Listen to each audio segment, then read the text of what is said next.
you have to be, you can't think of what voice do you want.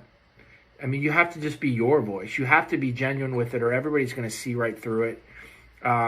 You can't have a veiled sale deal, like, you know, where you're trying to work an angle. People will see that. Like, I just go through my day. Like, I have no plan for content.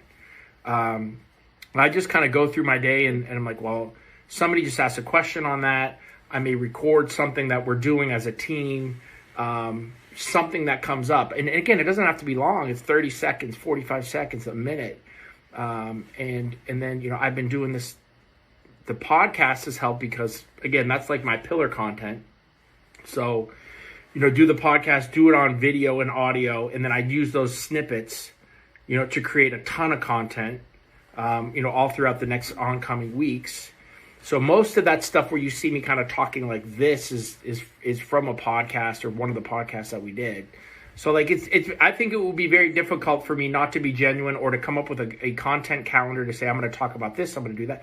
And maybe I do that a little bit to think about if I'm really in a bind, but I think the most thing is like, oh crap, that's really cool. Like I think somebody would like that. Like I think that would add a lot of value. So if you think something that you're doing can add value, in whatever, I mean, it doesn't have to be call center. It doesn't have to be, you know, if there's, again, I think I did something on a book today.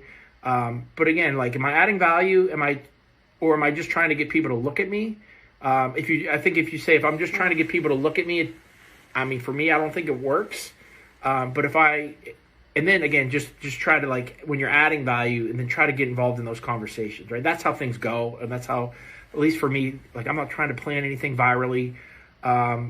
I try to do 5 to 7 posts a day. So whether that is, you know, 2 to 3 videos, you know, me typing something. I know people talk about, like, you know, do 1 a day, or I'm like, I think that's insane. You know, if you can do any type of the content at scale, and I think for one person that's kind of at scale.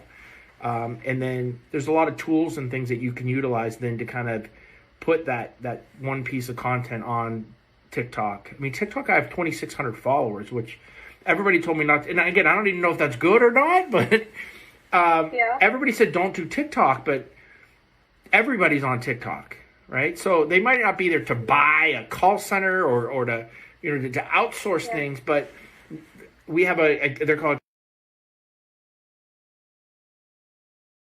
their CEO saw me on TikTok, started the conversation, and now we have like a nice, like 15-seat, you know, program from those guys. So I don't know. That's a long rambling answer to kind of just give the quick overview of kind of, you know, why we do what we do.